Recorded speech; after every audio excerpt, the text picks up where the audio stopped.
Hindu terrorism ಅನ್ನುವಂತಹ ವಿಶ್ಲೇಷಣೆಯನ್ನು ಕಾಂಗ್ರೆಸ್ನವರು ಮಾಡಿದರು 2008ರಲ್ಲಿ. ಈಗ ಎಲ್ಲ ಆರೋಪಿಗಳನ್ನು ಕೂಡ ಖುಲಾಸೆ ಮಾಡಿರುವಂಥದ್ದು. ಈ ತೀರ್ಪು ಬಗ್ಗೆ ಏನು ಹೇಳ್ತೀರಿ? ನೋಡಿ, ಮಾಲೇಗಾಂವ್ ಪ್ರಕರಣ ಆದಾಗ ಕೇಂದ್ರದಲ್ಲಿ UPA ಸರ್ಕಾರ ಇತ್ತು. ಅಂದು ಗೃಹ ಮಂತ್ರಿ ಸುಶೀಲ್ ಕುಮಾರ್ ಶಿಂದೆ ಅವರಿದ್ದರು. ಒಟ್ಟಾರೆ ಅವರು ಈ ದೇಶದಲ್ಲಿ ಹಿಂದೂಗಳು ಭಯೋತ್ಪಾದಕರು ಅನ್ನೋಂಥ ಒಂದು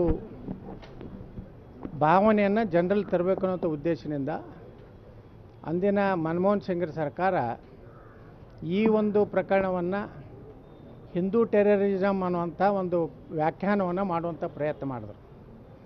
ಇಂದು ನ್ಯಾಯಾಲಯ ಎಲ್ಲ ಆರೋಪಿಗಳನ್ನು ಮುಕ್ತ ಮಾಡಿ ಯಾವುದೇ ಈ ಘಟನೆಗೆ ಈ ಒಂದು ಭಯೋತ್ಪಾದನಾ ಚಟುವಟಿಕೆಯಲ್ಲಿ ಭಾಗವಹಿಸಿಲ್ಲ ಅಂತ ನಿರಪರಾಧಿ ಅಂತೇಳಿ ಒಂದು ಘೋಷಣೆ ಆಗಿದೆ. ಈ ದೇಶದಲ್ಲಿ ಕಾಂಗ್ರೆಸ್ ಇವತ್ತಿನವರೆಗೂ ಅವರ ಒಂದು ಚಟುವಟಿಕೆ ನೋಡಿದ್ರೆ ಅವರು ಹಿಂದೂಗಳನ್ನು ಟಾರ್ಗೆಟ್ ಮಾಡುವಂಥದ್ದು ಆ ಒಂದು ಪಕ್ಷದ ಒಂದು ಗುರಿಯಾಗಿದೆ. ಯಾಕಂದರೆ ಸೋನಿಯಾ ಗಾಂಧಿ, ರಾಹುಲ್ ಗಾಂಧಿ ನೇರವಾಗಿ ಇವತ್ತು ಹಿಂದೂಗಳನ್ನ ಟಾರ್ಗೆಟ್ ಮಾಡ್ಕೊಂಡು ಬಂದಿದ್ದಾರೆ. ನಮ್ಮ ಪ್ರಧಾನಮಂತ್ರಿಗಳನ್ನು ಎಷ್ಟೋ ಅವಮಾನಕಾರಿಯಾದಂಥ ಶಬ್ದಗಳನ್ನು ಸಹ ಉಪಯೋಗ ಮಾಡಿದರು ನರೇಂದ್ರ ಮೋದಿಯವ್ರನ್ನ. ಇವರು ಒಬ್ಬ ಮೋತ್ಕಾ ಸೌದಾಗರ ಅಂತ ಹೇಳಿದರು. ಅಂದ್ರೆ ಹೆಣಗಳ ರಾಶಿಗಳ ಮೇಲೆ ಒಬ್ಬ ರಾಜಕಾರಣ ಮಾಡುವಂಥ ವ್ಯಕ್ತಿ ಅಂತ ಹೇಳಿ. ಅಂದರೆ ಇವರ ಕಾಂಗ್ರೆಸ್ಸಿನ ಮಾನಸಿಕತೆ ಭಾರತದ ಜೊತೆಗಿಲ್ಲ. ನಿನ್ನೆ ಪ್ರಧಾನಮಂತ್ರಿಗಳು ಹೇಳ್ದಂಗೆ ಇವರು ಪಾಕಿಸ್ತಾನದ ಇವರ ರಿಮೋಟ್ ಕಂಟ್ರೋಲ್ ಕಾಂಗ್ರೆಸ್ನೂ ಪಾಕಿಸ್ತಾನದಲ್ಲಿದೆ ಅನ್ನೋ ಮಾತು ಹೇಳಿದಾರಲ್ಲ. ಆ ದೃಷ್ಟಿಯಿಂದ ಇವತ್ತು ನೋಡಿ, ಸುಶೀಲ್ ಕುಮಾರ್ ಶಿಂದೆ ಅವರು ಏನೋ ಹಿಂದೂ ಟೆರರಿಸಮ್ ಅಂದಿದ್ದಕ್ಕೆ ಅವರ ರಾಜಕೀಯ ಅಂತ್ಯನೇ ಆಯಿತು. ಹಂಗೆ ಕಾಂಗ್ರೆಸ್ನದು ಹಿಂದೂ ವಿರೋಧಿ ನೀತಿಯಿಂದಲೇ ದೇಶದಲ್ಲಿ ಕಾಂಗ್ರೆಸ್ ತನ್ನ ನೆಲೆಯನ್ನು ಕಳ್ಕೋತಾ ಇದೆ.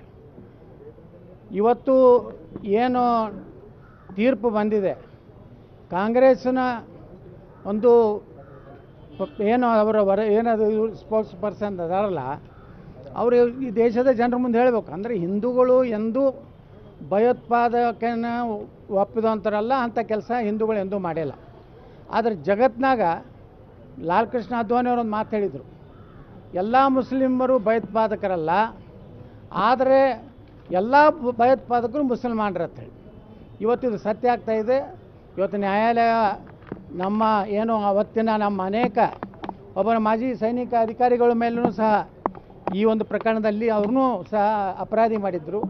ಇದನ್ನು ಮುಕ್ತ ಆಗಿದ್ದಕ್ಕೆ ನಿಜಕ್ಕೂ ನಾನು ಕರ್ನಲ್ ಪುರೋಹಿತರನ್ನ ಅವ್ರನ್ನ ಪಾಪ ಒಬ್ಬ ದೇಶಕ್ಕೆ ಸೇವೆ ಮಾಡಿದಂಥ ವ್ಯಕ್ತಿನೂ ಸಹ ಒಬ್ಬ ಆರೋಪಿ ಮಾಡಿದರು.